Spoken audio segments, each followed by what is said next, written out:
underdogs. I'm an underdog. I've been through it all. I can never Let's get it. We're in here. We're in here now. You ready now? Yeah, I'm ready. All right, cool. So yeah, take me back. We was just talking about young Daryl. Yeah. Take me back to young Daryl before the football thing kicked in. How did football kind of come into your life, and tell me about that? So I was I didn't know anything about football. I didn't start playing football till 8th grade. Yeah.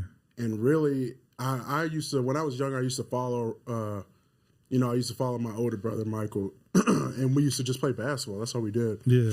Played basketball, and that was it. Didn't know anything about football until I got in like 7th grade, and he got in, I think it was high school, and the coaches were pushing us to play football because I was a bigger kid in 7th grade, and my brother, he was like fast and athletic, so okay, they were pushing us, and I really didn't care. I didn't want to play, but then my brother was like, "Hey, yeah, I think I'm gonna play." So that was like my green light. So my brother's gonna play, I'm gonna play. So why not? So 8th grade comes around, I played. I didn't know what I was doing. I played offensive tackle, right tackle. So you always been an offensive lineman? Always been an offensive lineman, bro. Uh-huh. And I didn't even know what I was doing, but I was balling, I guess. Yeah. Balling, pancake here and there.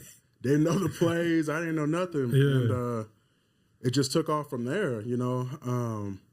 9th grade, same thing. A team starting. Played a little D-line, but I was trash. Okay. But, yeah, just kicked off from there, bro. Yeah. You obviously end up going to University of Oklahoma. Yep. Tell me about that transition, going from a kid that didn't really know much about football into now you going to a school like Oklahoma, which is known for their football, I guess you could say that. Yeah, I mean, that shit was a culture shock, bro. I ain't gonna lie. Everything was different. I mean, I remember my head coach in high school telling us, somebody did something dumb. I think we were coming from like a breakfast or something, like a team breakfast or something, and it was like right across the street. We were coming from a church, and I don't know, I was like a sophomore or something, a junior, so I had to ride with somebody, and people were just swerving there. And the coaches were right there, so and this is game days in the morning, and he tells us to put our clothes on and takes us outside and makes us do up downs for like 30 minutes, bro. Man. But in that instance, he was like, you guys going to college, you guys have no fucking clue what y'all are getting into. Y'all think this is, a game or whatever? You have no clue. And then fast forward, my freshman year, bro, I was sick, bro. Like, I didn't go out. Yeah. Every weekend I could go home. If I can catch a ride home, I would go home. You was homesick. I was homesick, but also like, I just wasn't used to it, bro. Like, I was a basketball player. I wasn't used to lifting damn near twice a day or once every week. And hard, you know the college workouts hard, bro. Yeah, it is a shock on the body. Nowadays it's so different. Like the kids in high school, I feel like are better prepared for what college is gonna bring because that's just the nature of it now. But back when we was in college or when we were in high school transitioning to college, it was not like that. Like going from, I lifted in high school, but when I got to college, it's like, bro, you got them 6 a.m. lifts and then you got an afternoon lift and you got to be there for all of that. 5:30 lifts sometimes. Like, yeah. And people don't, it's not just a lift, like it's like warm up. The warm up's 45 minutes. It's tough. It's like full go. Then you go lift. You're not just doing easy weights. You're doing, like, they're pushing you in there. Like, they're trying to get you bigger and stronger. Yeah. And then after that, you're doing cardio after that. So, the workouts killed me because I came in as a smaller offensive lineman. Yeah. And then, like the coaches, bro, like. They was on your ass. They were on, but all of it, you know what I mean? As a freshman, bro. Yeah. And I was naive. So I'm like, oh, the coach is cool. He got me. You know what I mean? But you come in, bro, like. They start treating you different. Yeah, bro, getting treated like straight garbage, bro. So I was homesick. And then again, going back to my head coach, Coach Young, he called me one day. He was like, how you doing, man? I was like, Coach, I really think this ain't for me. Like, I was really like sick and I was thinking about transferring. I was thinking about, bro, I was like, there's no way I'm taking this to the next level. Yeah. But then, you know, once you get used to it, you either going to get used to it or you're going to get up out of it. Yeah. So I got used to it after my sophomore year. I finally got used to it. I was like, it finally clicked for me. And I was like, hey, I'm here. I've been here for 2 years. I'm also, you know, put in the work and, you know, try to take this to the next level. So yeah, and then you obviously had success, you know. Yeah. Would you say, so from your sophomore year on, you adjust and you have success, get a chance to go to the NFL. Fourth round pick? Yeah, fourth round, yep. What pick? What number? I think 102. Yeah, I was like 114 or something that. Which I didn't know. I didn't know that we was in the same round. That's crazy. In the same draft. So it's just crazy that we'll get into it later, but we met in Buffalo again. Yeah. And then, you know, end up being teammates. But yeah, you get drafted, fourth round. What was that transition like going from college to the NFL? Because I don't think a lot of people know how different it is when you do make that transition. I mean, it was another level, bro. I mean, for me, off top, it was my coach. It was Coach Masco. You know Coach Masco. Oh, man. And he one of those guys. Oh, my God, bro. But you loved him, right? It was a hate-love relationship, bro. Yeah. It was like literally, it was like a blessing in disguise. Yeah. Because I honestly think, like, if I did not have him as a coach, I wouldn't have lasted in the NFL as long as I did. And I could have played longer, but he literally taught me how to practice. He taught me how to watch film, what to look for on a pass rush or on a defensive end or a defensive tackle, how they play double teams, the technique to use to defeat a defensive lineman in whatever situation. So, and he put that pressure on you. Yeah. So I'm a type of dude, I couldn't get lax. For sure. So I was never lax for my 5 years. I was never lax in there, bro. Yeah. You had Masco for 5 years. 5 years. And when I did make a name for myself, like after, like it was like in the middle of my third year, he caught it. And he was back on me, bro. Yeah. Like he was like, nah, bro. Like, nah. Like he wouldn't let me chill. But again, it was like a blessing in disguise because if I did, I don't think I wouldn't have been that successful. Yeah. So, you know, he was a hard coach. I mean, but again, I learned so much from him, bro. Like I learned a lot. And going to Buffalo after it was kind of different because I was like, damn, they are kind of. I don't want to say they're chill, but it's not what I was used to. Oh, those are two different. Those are two different opposite type of personalities. Going from Masco to, you know, because you weren't there my first year in Buffalo, but my first year in Buffalo, bro, I was quiet. Yeah, I was to myself. I didn't want to smile because that's what I was used to. And in practice, I was always nervous going into practice because. He wouldn't, like, there was no lax practices either. I would say you was even like that when I met you in Buffalo. Bro. And that might have been what, your second year there? Yeah. You was like that when I got there. Like, you were coming out of your shell a little bit, but you were still very reserved, very to yourself, and you could tell that the imprint from Masco was on you still. Yeah, bro. And it's like, I don't even want to like that. Go ahead, you gotta tell us now. It's like it's a blessing in disguise. What's the word I'm looking for? It's trauma though. It's trauma. It's it affected me. I'm not gonna lie. I can't sit here and say it didn't affect me because it's like going into free agency or I was scared. You know, I was like, damn, I don't want to go to somewhere to where the difficulty level or my coach was going to be like that. You know what I mean? Or the practices or whatever the case may be. And I got comfortable in Buffalo. I'm not going to lie. Buffalo, again, it wasn't easy, but it was like, I can kind of I can be comfortable here. I can be myself. Yeah. You know, and I can't have lax moments. I'm not going to lie. I can't have lax moments, but I know I'm a grown man. And I know when to pick my ish up. So, but yeah, it's trauma. It's trauma shit to this day. I'm not gonna lie to you, bro. again, Tell me more about that. Like from a standpoint of what? Obviously, you spoke on going to a new team and wanting to, kind of find the right fit. But what does that trauma look like deeper than that? Shoot, bro. Like for me, bro,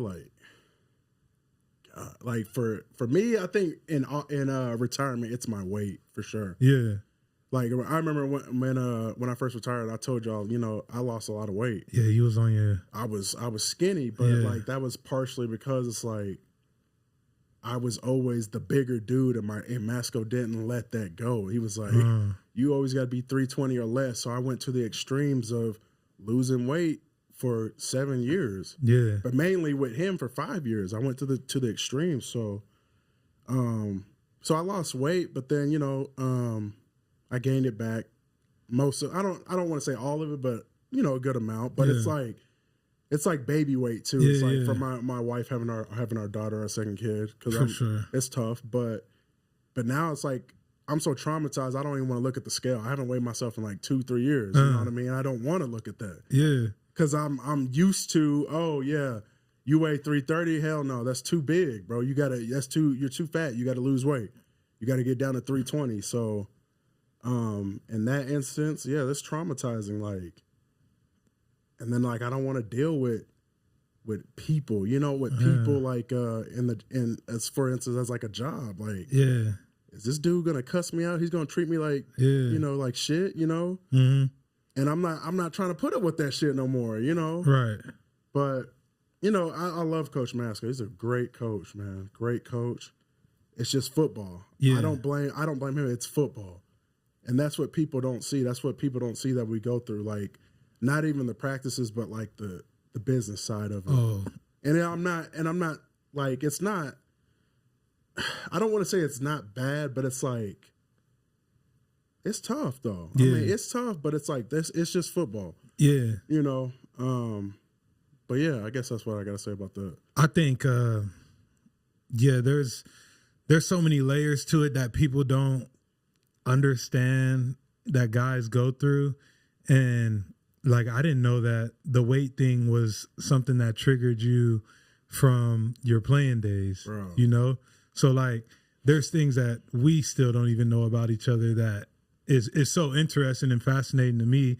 And I definitely want to talk about that after we get done, like trying to get you past that. But you go on to Buffalo and have some great success in Buffalo, play with Josh Allen, anchor an offensive line. You move from tackle to guard to all of these different spots that, is really a testament to your versatility. I know you probably wanted to stay in one spot. Yeah. Talk about that a little bit, because I remember when I got to Buffalo, you were in that midst of, I got to play tackle, but I got to play guard. Yeah. And I don't think a lot of people understand how difficult that could be on an offensive lineman. Yeah. I mean, it was tough because, my first year I had a great year. It's like I revived my career. Yeah. Because I was coming off an injury. I had lost my confidence. And off the injury, they at the Panthers, Carolina, they put me in different positions. Not my right tackle position. And you got hurt into your contract year. I was negotiating after my third. So get this, third year. We got to talk about that. My fucking third year, bro. Second team All Pro. Yeah. So my head's like my confidence is through the roof, bro. In contract negotiations. So imagine second team All Pro, contract negotiations, but the contract isn't, where you want it to be. Yeah. But you just got one more year, and my confidence is through the roof, bro. I'm telling you, I'm thinking like, damn, I'm about to be the number one right tackle in the league this year. No joke. Mm-hmm. And I was determined. I was like, nothing's going to stop me from being the number 1, 2 right tackle in the league. From what aspect? You talking about a contract aspect or like a play? No, a player. A play, okay.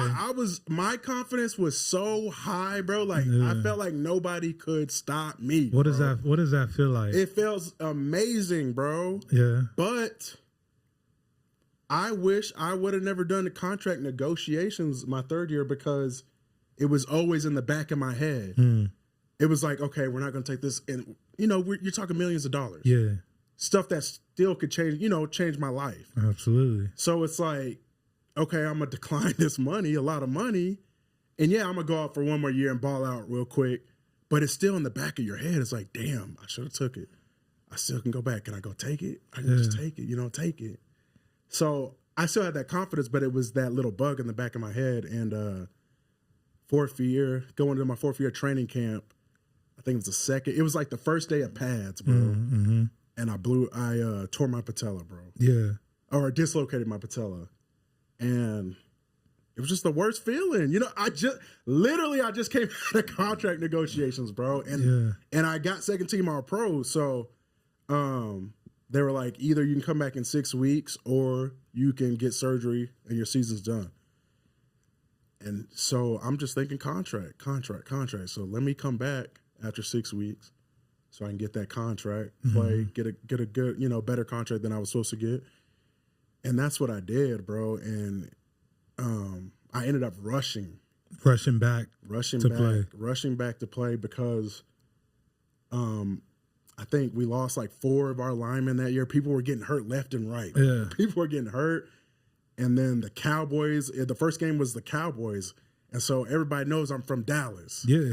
So Coach Master was like, oh, Daryl, I know you're going to play. You want to play against Dallas. I'm like, damn. So that's that pressure. Yeah. And then the training staff is like, oh, pushing you. You're pushing you. Everyone's hurt. Like, oh, it's been 6 weeks. Mm-hmm. You look good. You know what I mean? What's crazy, bro, is that I don't think in the moment, I think now looking back at it, you're like, damn, they all had this agenda to push me to get back on the field early. But like in the moment, you're probably talking to yourself like, yeah, I can get back. Yes. I'll be all right. Like I can go play. Yes. But you don't realize the game that's being played while you're hurt, I mean, I realized it, but again, I was chasing that contract, bro. Chasing that bag.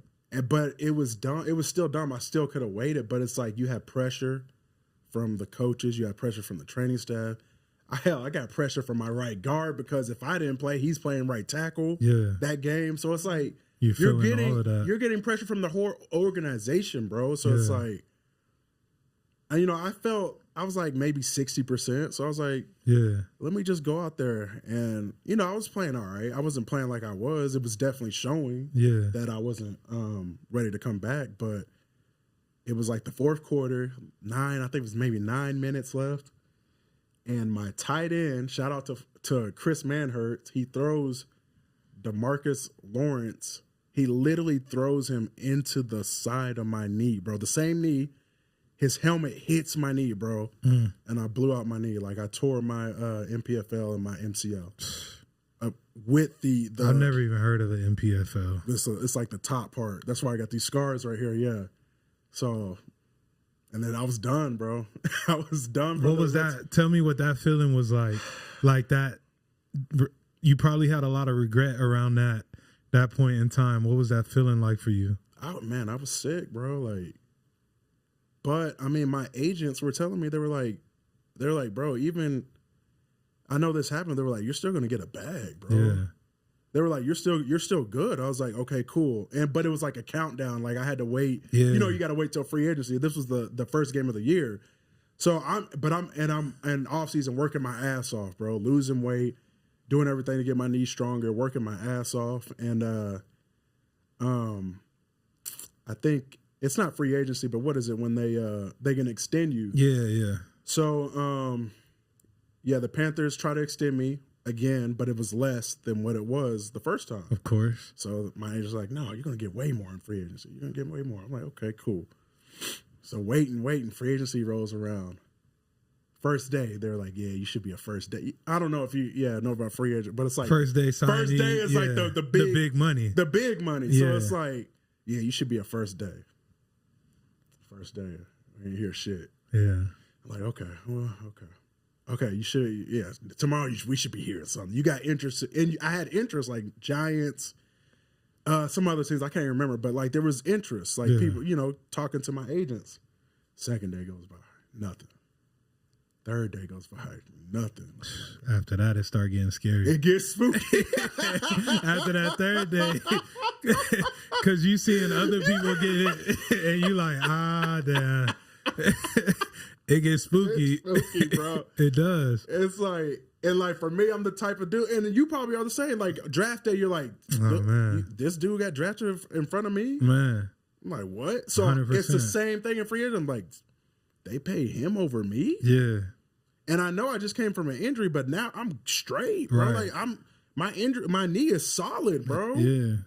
So I don't even remember what day we got to before we heard something, but and that was from Buffalo. That was Buffalo, and Dallas actually contacted me, but I didn't want to go to Dallas. I didn't hear the best things about Dallas, so I was like, but I ain't gonna lie to you, I didn't want to go to Buffalo either. Well, yeah, I heard a lot of careers ended in Buffalo because of the city and stuff like that. So yeah. I was like, well, let's go to Buffalo. They offered me more money. I didn't want to go to Dallas, so let's go to Buffalo, and that's how that happened. So you get to Buffalo, battle back, have that whole off season or, however many months to get the knee straight. Obviously probably working on the mental as well in that time, like trying to make sure you're right for the upcoming season. Yeah. And what did Buffalo do for you as far as like, because I feel like you had some solid years in Buffalo. Yeah. What did that do for you as far as, the mentality moving forward? So my bad. I actually messed that story up. In free agency, Panthers came back. My agent reached out to the Panthers 5th year. They got me on a 1-year deal, prove it deal. And that's when they put me at left tackle, which I'm trash at. So I had the worst year. So then went through free agency. You think they did that on purpose? I think it was business, bro. I think they were mad I didn't take the first deal. Yeah. Or the second deal that they offered. We got a new owner, Tepper. They just drafted my boy. Well, they drafted my boy, I think, a year or two before that. He played right tackle. He's a Taylor Moton, solid right tackle. Yeah. So I really don't blame them for that. And but it's like they knew I couldn't play left tackle. Yeah. My coach master, I can't play left tackle. Everybody knew I can't play left tackle, bro. Yeah. So, and they told me in OTAs, they didn't even tell me when I signed, bro. Like they told me in OTAs, I'm like, damn, bro, I'm literally, I'm fucked, bro. Like, yeah.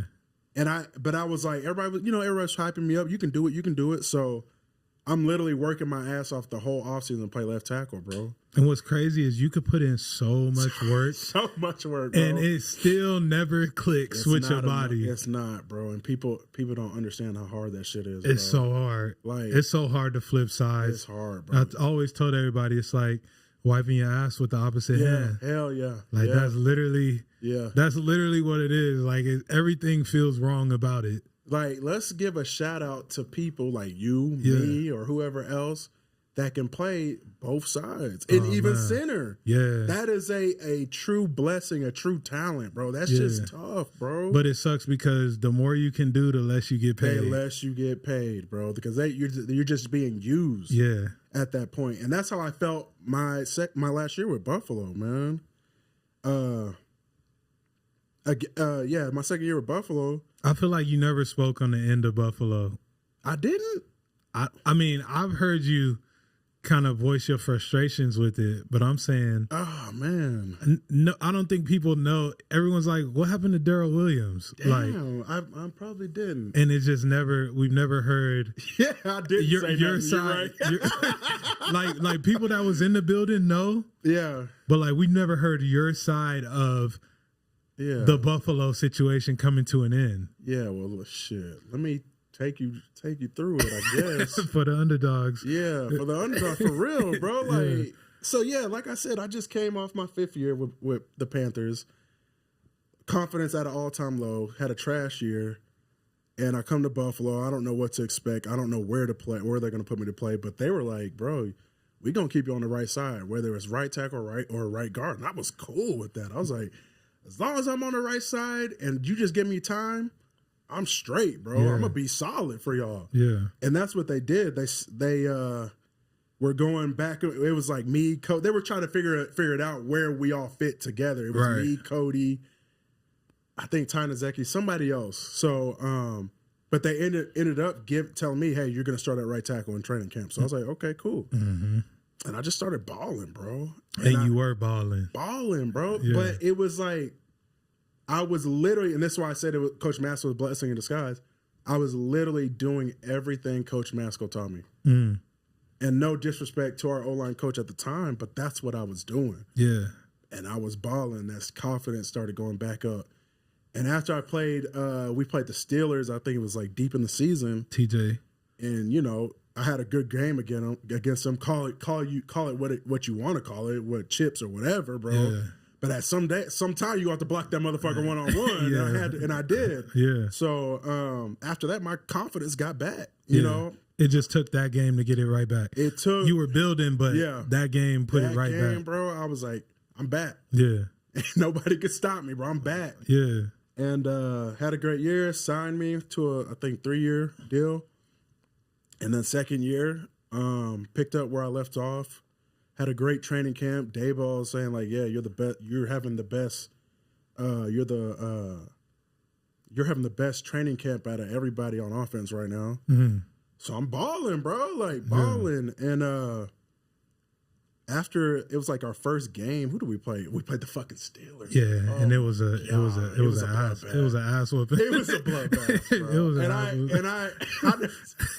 I'm sick going because you know we got 2 weeks before like the first game, so we're already going through the game plan, and I just see, bro, like Dave's is just literally drawing up 74, 65, 64. For people that don't know, that's a pass protection. 56, 57. Yeah. What was our RPOs? I can't even remember the RPOs. It was PROs. PROs. I'm like, there's no way this is real, bro. Yeah. And so, like, we came out just slanging that thing, bro. Yeah. Throwing it. I think we threw it like 70 times. Ran it 10. It was bad. Bad. Bloodbath. Everybody's getting murked. And I'm taking the worst because I got TJ. Yeah. And then I think our boy John, who they threw out of position, is taking it from Hayward. It was bad. Deion's going against, who's that? Was it Highsmith? Yeah. He's fucking, he ain't no slouch. Yeah. They had, who was that dude? He was with the Chargers, Dreads. I forgot his name, bro. He was with the Chargers, but they just signed him to the Steelers. Okay. I forgot his name, bro. Ingram. Yeah. You remember Ingram? Yeah, that's right. They did have him. Had him out there marking us. Yeah. It was a bloodbath, Nah, bro. it was. It was a bloodbath. It was bad. Bro, I think I gave him like 2-3 sacks, bro. Like, so then that's when that shit started. And yeah, I don't think I thought I told y'all this, but like they came to me. No, Dave's actually came to me in training camp, bro. Mm-hmm. He came to me in training camp. He was like, hey, bro, our interior's not good. Our interior offensive line isn't good. Spencer was balling. Remember, Spencer was balling. Yeah, he was balling because Deion was sick with COVID. Right. And he was like, hey, man, you, Deion, Spencer are our top 3 linemen right now. You're our number 1 right now. But I know out of them 3, you're the only one that can slide in at guard. For sure. He was like, I don't want you to overthink this, but start thinking about it because we might have to slide you in that guard. And he was like, you don't have to if you don't want. You know how they do. You don't have to. You don't want to. But you kind of have to. You have to. It's going to help the team. We're going to be so much better. You know, they're going to gas you up, bro. Yeah. And I think it was after the first or second. It was after the Jaguars. They were like, okay, it's time. And we're going against the Texans, so the Texans weren't that good, but they had a good rusher, a good defensive tackle. Yeah. And that's where it began, of going to right guard to right tackle for me. And what made it worse is because it was still COVID. Right. So you were dealing with people getting hurt. Yeah. And then you're dealing with people not passing COVID or being sick. So one day Deion's not going to play a week. Remember, I think he got COVID twice. Right? Yeah, back to back. Back to back. And so I had to go back to tackle, and they put Spencer at left. Yeah. And then the next week, okay, I'm back at right tackle. Okay, cool.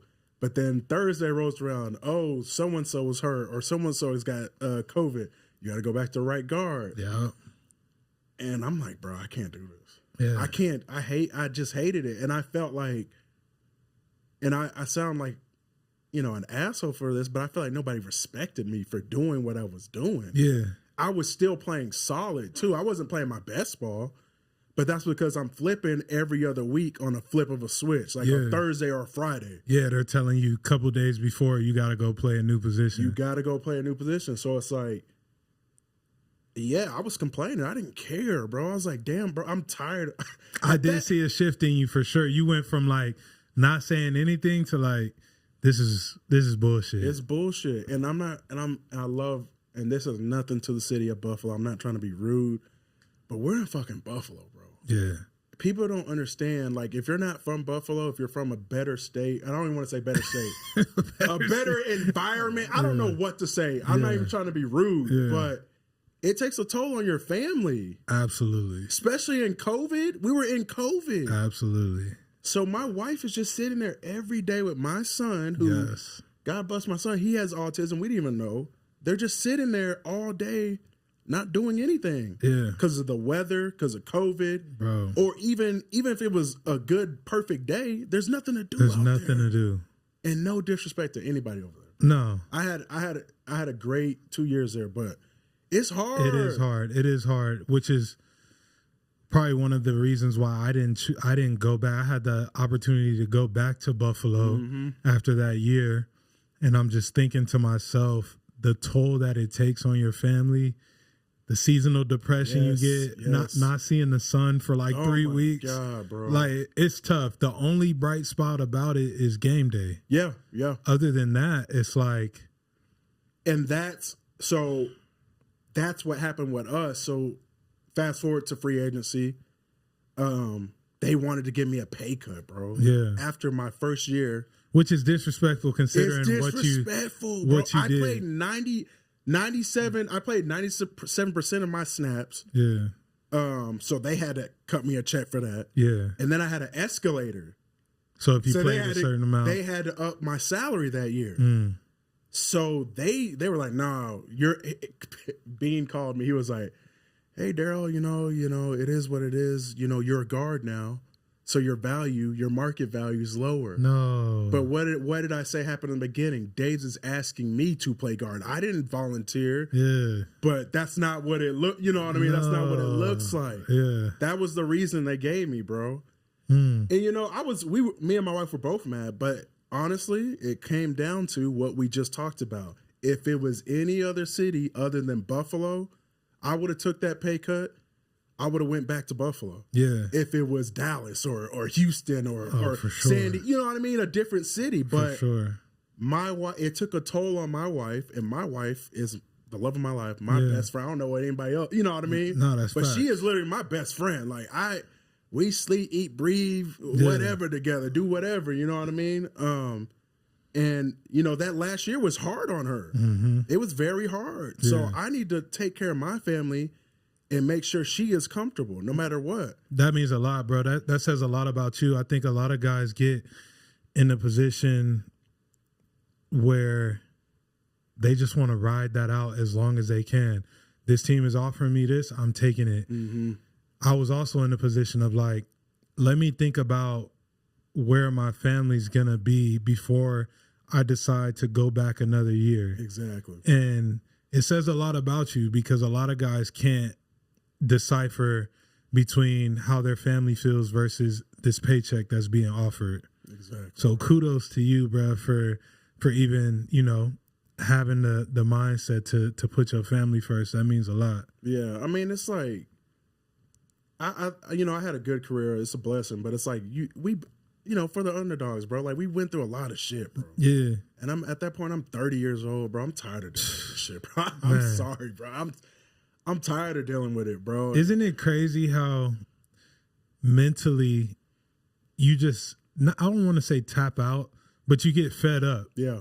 And it's just like I can go do something else. Yeah. Like at one point it was like, yes, this is my happiness. Like I'm loving that I have this opportunity. And then there's like this period where it starts to get sour to you. Bro. And it's like, I got to move on from this because it's not serving me best, whether it's family or personal, whatever the case may be. Everyone looks at the big organization. Oh, NFL, like these guys are enjoying it every day. And then there's some guys in it that are just like, I'm through with this. Like, I don't even want to be part of it anymore. Yeah, I'm not. I mean, honestly, bro, when I first got in the league, I was like, God damn, bro, I really want to get out. I ain't gonna lie. Really? It was tough. It was tough for me, but yeah, I was honestly, I was chasing a bag, bro. That's all I had to get, financial freedom. That's all I had for me and my family, to get that financial freedom. So yeah. Once I got it, I was like, no, my mentality was still the same, but it's like, at that point, I was like, I'm tired of dealing with this shit, bro. I'm tired of the politics of it. The politics, the coaches, the bullshit. Yeah. I'm tired of it, bro. Like, and again, I'm 30. At this point, I know how the game is. I know how the politics is, and I know how to play my position at the highest level, bro. So it's like, I can't deal with this, and then my wife isn't happy. She's not happy, so that's a wrap for me, bro. Yeah. And then I didn't take the pay cut, so I'm technically a free agent, and they tried to come back to you, right? Oh my God, they didn't want me. They wanted me to come back. Yeah.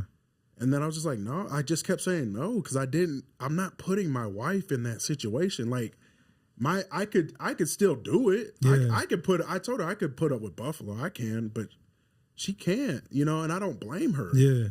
I don't want to see my wife down or not happy, No, it's tough. And depressed, seasonal depression and all that. Like, and I'm not happy at work. So I come home to, not a not so happy household. So I couldn't do it. But again, what did I say? Blessing in disguise. Like, I was a free agent, I was looking for the right fit, looking for the right place. And, I had some knocks on the door, but it was like workouts. I didn't want to do that. I ain't gonna lie. Nah. I didn't want to do that. Bro, what was that, year 8? Yeah, that was 8 coming up. You shouldn't even have to go do a workout. You have a resume bro, of tape. My last game was the overtime, the Kansas City KC, overtime. Yeah. I'm like, why do I got to do a workout? Yeah. But, I probably would have played, but like my wife got pregnant. Amber got pregnant. Yeah. So I'm like, I'm put in that position again. I'm like, I don't want my wife to travel here, there while being pregnant, Yeah. I'm like, let's do it right this time. Yeah. I want her to be comfortable. I want her to be safe. I want my daughter to be safe. Absolutely. So I was like, yeah, it's a wrap. Let me retire. And, I'm not going to lie. I was looking to retire for a long time, but that was like the say all be all. It's like, yeah, I'm not putting my wife through that again. I was going to ask you, did you feel like retirement was the option at that time? Like, did you feel like, no, I'm going to find the right situation, or I'm done with this, I'm ready to move on? Because for me, like you said, I think when we had our daughter, for me, a lot of things started clicking, and I'm like, I'm not moving my family. The people that know me, like, I was what they consider a journeyman in the league. Like, got it out the mud. Yeah. Obviously, 4th round pick, but like 4 games into my rookie year, coaching staff gets fired. I'm basically a free agent from rookie year on. That's crazy. Yeah. So I had moved around a lot, and I had battled and start bench, like all these different scenarios. That it got to the point where I was in like year 8, and I'm like, bro, I got the family. Yeah. I got enough to do what I need to do. Like, this lifestyle ain't for me. It ain't for me. But I don't think I was prepared for what retirement brought, given where I was. Like, I didn't know how the transition would be. Yeah. Were you prepared for what came with retirement when you decided to hang it up? I'm going to say yes and no. Like, I had a plan. I always had a plan. I was like, I'm going to go coach. I can be a coach, and I'll be happy with that. Yeah. Coaching O-line. And we got to talk about Trench Mile Academy, too. Yeah. So, but in retirement, me and my wife were just sitting there. We're like, damn, bro, like, do I really want to coach? Because, like, I'm not even trying to be rude, but they don't get paid a lot. It depends. I mean, I don't know how it works out here, but like, if you're a head coach, you're going to get 6 figures, but like 7. Where? I'm talking about for high school. I'm not. I thought you were talking about, okay. I told myself I'm never coaching college or NFL. Okay. I was We just talking high school. Just flat out high school. And I feel like if you coach in high school, you're doing it because one, either you absolutely want to level up to get to like a college or something like that, or two, you just enjoy being around and developing the young kids that you're working with. For me, it was like, I wanted to develop kids and be a head coach of a high school, but I was like, damn, I don't want to put all those hours in. It's a lot of hours. It's still a lot of hours. Some in Texas. Oh, Texas they be football. Going stupid. I'm like, Texas football is like NCAA. Yeah, so I'm like, I'm not trying to put all them hours in, and not to be disrespectful, not for that much pay. Yeah. I'm definitely here for the kids and the fun of the game again. Yeah. And getting, the kids right, teaching them the right way, how to play football, and obviously getting wins. But I'm like, damn, I'm not trying to put them hours in. I just got out from the NFL. Man. And I'm not comparing hours to hours, but it's like I want to spend time with my family. Yeah. Especially with the newborn and stuff like, and my son. So I was like, I don't want to do it. I still want to do it, but it's like, I don't want to make that dedication yet of those hours. So, it's a commitment for sure. Yeah. So that's when Trench Mob kind of came along. Like I had a friend, Blaine Clausell. You met him at the camp. Yeah. He was already training kids in Mississippi. And then one of my other friends, he always had the idea to train kids. It was like, oh, you would be good at it. I was like, you know what, let me try that. Yeah. Why not? I had the resources. And I was inspired to coach, O-line and kids, the right way. So why not start my own deal up? You know what I mean? Do it my own way. And that's how Trench Mob came about. Yeah, and Trench Mob is solely focused on offensive linemen. Mainly offensive linemen. Sometimes I train D linemen, but I send them to other guys in the area. You focus on specifically offensive linemen, which has been dope. I did a camp with you maybe a year and a half ago or so, which was super cool. What kind of like satisfaction does it bring to you to be in that space and like helping these kids out? You said you had a coach, Matsko, which had a huge imprint on how you moved forward in your career. Mm-hmm. And I'm sure a lot of those guys look to you in that sense as well. So what kind of satisfaction does it bring to be working in that space and have your own thing, being Trench Mob Academy? Honestly, it's just seeing the kids get better. Yeah. It don't matter, like seeing them have a successful career or a successful game or just them doing the technique right. Yeah. It don't matter. Just seeing them getting better. You see my Instagram. There's so many kids I can make videos of. Oh, this is how he started. Yeah. Look at him now. Mm-hmm. Look at his feet. Look at his pass set. Look at his hands. Look at his pad level or whatever the case may be. Yeah. That's what gets me like that. That's Trench Mob to me. Yeah. That's what gets me happy is seeing those kids get better and doing it the right way and having fun with it. Hell yeah. So that's it for me. Like that's the other thing with coaching. I don't like. If I got into coaching, we need W's. So then does that take the love and fun back out of the game, just like the NFL? Yeah. So it's like when you at that level, it's almost like you could be as good of a coach as you want. Mm-hmm. But if the win column isn't adding up, like you're just a product of whatever that win column says. Exactly. You could be we know great O-line coaches that have been on 5-win teams. Yep. And they get labeled as a terrible O-line coach. When you speak to guys about him, it's like, no, we loved him. He was great. Yeah. So at that level, and I spent some time like dabbling to figure out if I wanted to coach. I feel like that's something that was a passion of mine. And I don't know that it's for me right now, given where I'm at this point in my life. But it is a factor, You could be as great as you want and it still not be a reflection of how great you are. Yeah. And I talked to I still might be a coach, a high school coach, but I talk to my wife about it all the time. I'm a type of person, like, if I'm in it, I'm 100% in it. Like, I'm going to want the most out of it. Like, I'm going to want wins, bro. Yeah.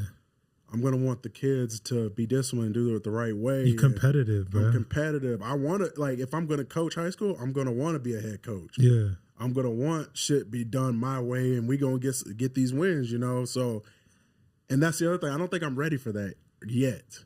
In what sense? As far as being time consuming.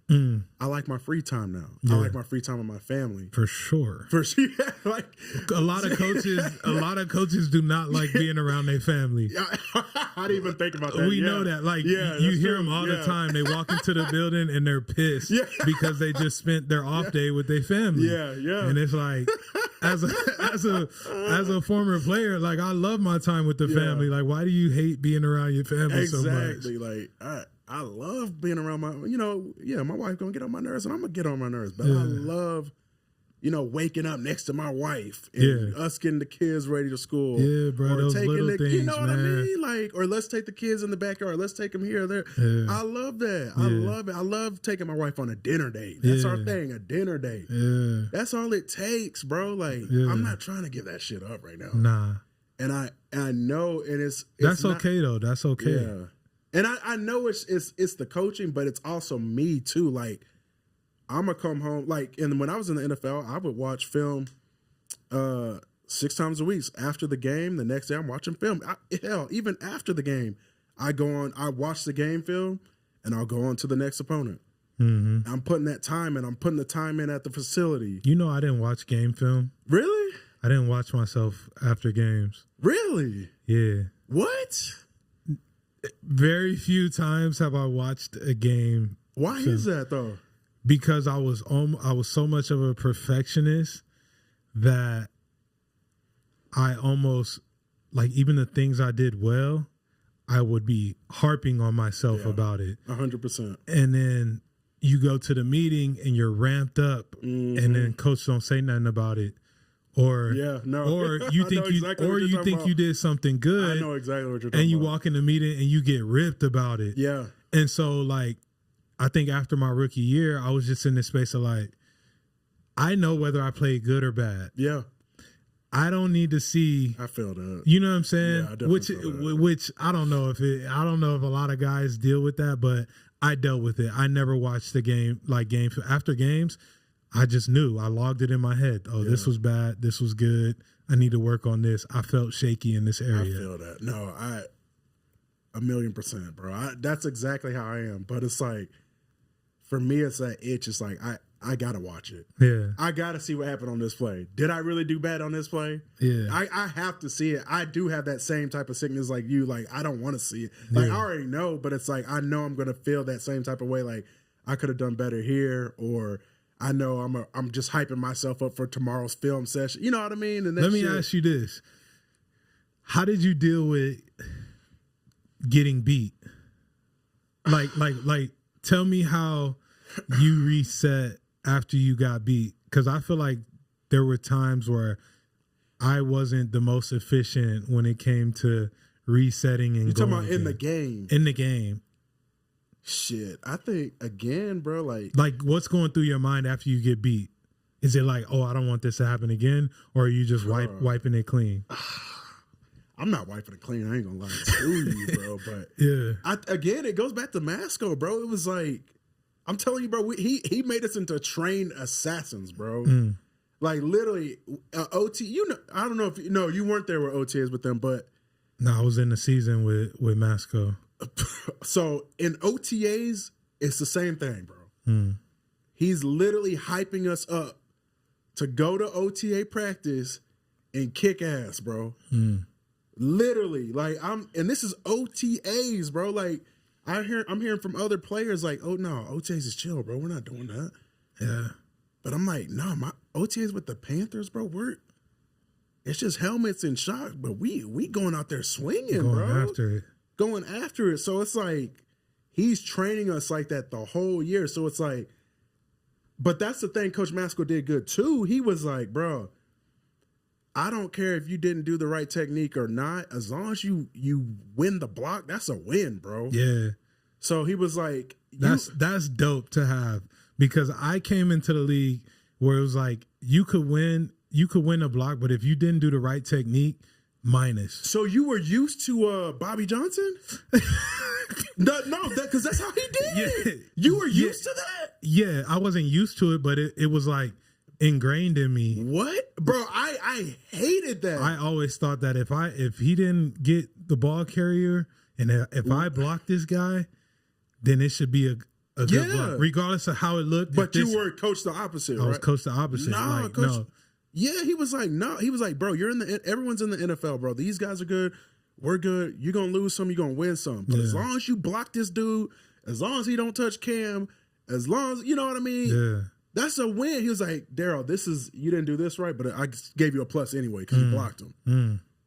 So that's a good thing he did really super well. Like, film day, he's going to let you know if you play bad or good. For sure. And he going to let you know. He going to let you know real quick. Right when you walk in, you going to know the temperature. Yeah, for sure. But it's like, once he going to tell you, oh, yeah, you play good. Good job, Daryl.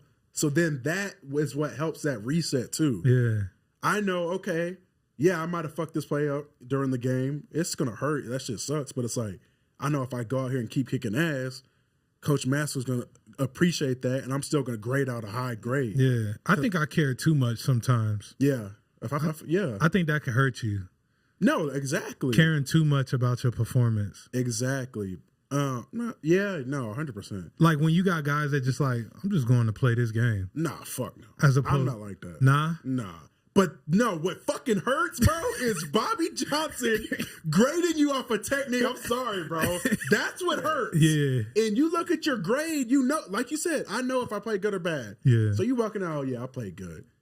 But you got him, he got the fucking grade. Your grade is like literally a 40. Yeah, you got minuses all over your You got face. minuses, and it's a thick stack of paper. Yeah, bro. And it's like, oh, you didn't do this technique right, but I blocked the motherfucker. Yeah, I might even got a fucking pancake. Yeah. But if you didn't do the technique right, it's a minus. You got me fucked up. I'm sorry. I'm animated. But that shit used to, I'm telling you, that shit used to piss me off. It hurts. And it messes with your confidence. Messes with your confidence, because you walking in the building like, I did my thing. Yeah. And then you get that paper and it's like. And it's just weird. Because like, again, I told you my first year with Buffalo, bro, I was doing everything. I didn't do the technique Bobby Johnson told me, rarely. Yeah. Doing what Masco told me. I'm balling, bro. Mm-hmm. He really wasn't saying shit to me. Because you balling. I'm balling. But now I'm doing your technique. All this shit. I'm not doing the best. And now if I don't do the right technique, but I block him, it's a minus? Right. I hated that, bro. I'm sorry. Nah, I feel that. You mentioned playing with Cam. Yeah. You play with Cam, you play with Josh. Yeah. Two similar style quarterbacks. Yeah. Give me your take on Cam, how it was playing with Cam, because that was when Cam was the Cam that we, all love to watch. And then give me your take on Josh. Obviously, I played with him as well, but I just want to know your opinion on both of those guys and how it was playing for them and blocking for them. For both of them, bro, honestly, if them motherfuckers get it in their head that they can't be stopped, they're not being stopped. Nobody's stopping them. Nobody's stopping them. Simple as that. Two simple type players. If Cam, like 2015, that's how Cam was. And that was my rookie year. So I was coming to my rookie year, but like that's how he was, bro. He had the confidence. He always had confidence, but like he just couldn't be stopped. And he knew it, bro. He knew it. Yeah. Same with Josh. But now you see Josh now, if you still watch, his confidence is sky high. It's scary. Yeah, it is scary. It's scary. It is scary. And like the thing with Cam though, I don't know if people realize he never had the weapons. 100%. He never had the receivers. Yeah, Steve Smith. That was it. Yeah, and that was kind of tail end, I think. Tail end for sure. But he never had the receivers. So like, if I had to compare him, I don't know, man. I think I'm gonna say this. I'm gonna say, God. I'm going to say Josh is better. Yeah. For sure. I'm going to say it because Josh is still, like his potential, I think his potential is still high. Yeah. Like, but you can look at it too, like Cam never had the weapons. The number one type receiver like Josh had Diggs. Even now, they didn't have like the best weapons. Well, they had really good weapons, but they didn't have like a number one receiver. Yeah. But they still had good receivers. Yeah. Cam ain't really had no amazing receivers, you know? Yeah. So it's hard to compare, but like, them motherfuckers is good, bro. Yeah. Yeah. It's crazy you played with two of the similar style quarterbacks. I think Josh is a better thrower of the ball than Cam. That's not a slight at Cam's ability, but I just think Josh can kind of get the ball anywhere that he wants, a little easier than what Cam could. And I wish we could have saw more of Cam. Like, I wish he was in a position where he's still playing in the league and we could see him. It's almost like a Geno Smith, we're seeing Geno revive his career and he's 13, 14 years in. Like, I wish Cam got that opportunity because I think he changed the game for a lot of guys and he doesn't get the credit for it because his career didn't go as long, Bro, he does not get, I don't see why people don't like him either, bro. Like, you have to really and I didn't, again, it was my rookie. Even, I'm a shy dude, so I didn't really talk that much when I was in Carolina, but, he's a good dude, bro. I think his confidence rubs people the wrong way. Yeah. When it shouldn't, but I think it does. I think people take his confidence for, he's arrogant. Yeah. When, I don't take it as that, but I'm saying I think that's what people's perception of Cam Newton is. It's just sad. Yeah, it's sad how people talk about him, but he was a great teammate. Yeah. And Josh was a great teammate too. They're both a great team. I just wish he got more respect. Yeah. He's a dog, bro. I loved how Josh just kind of went around the building. He's just he was chill. Right, he's like the biggest kid, just joking and playing all these little jokes on people. So we talked about your career.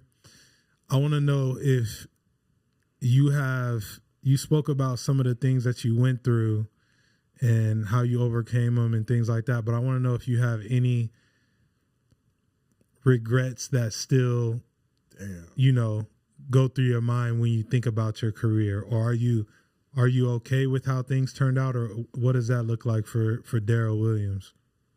I mean, I say both. I mean, I'm always going to look back and there's a lot of regrets, but I mean, I'm okay. A blessing in disguise, bro. We're financially okay. Yeah. I have two healthy, beautiful kids. Yeah. My wife still loves me, bro. She still wants to be around me. Thank God. Yeah, you know what I mean? Sure. And that's all. And God is good. God is good. Yeah. So that's all I need. There's a lot of regrets. I mean, but doing what we did, there's always going to be regrets.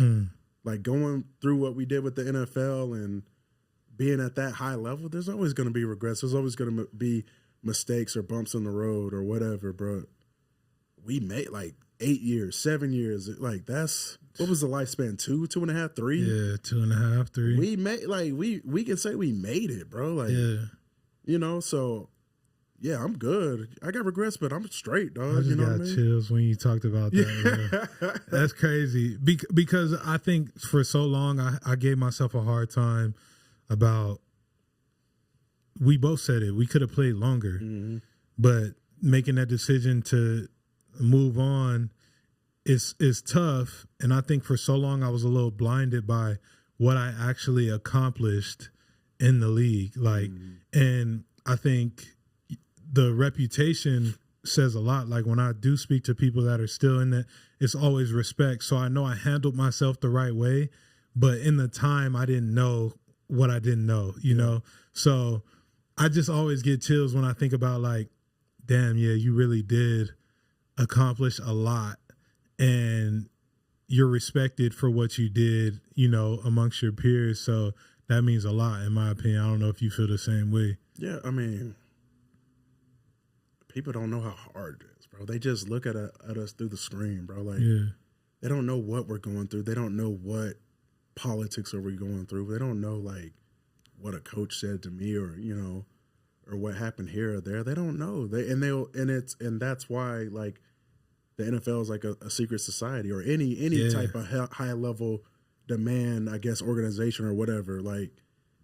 And we are blessed to say that we did it, bro. Yeah. It don't matter how much money you made, how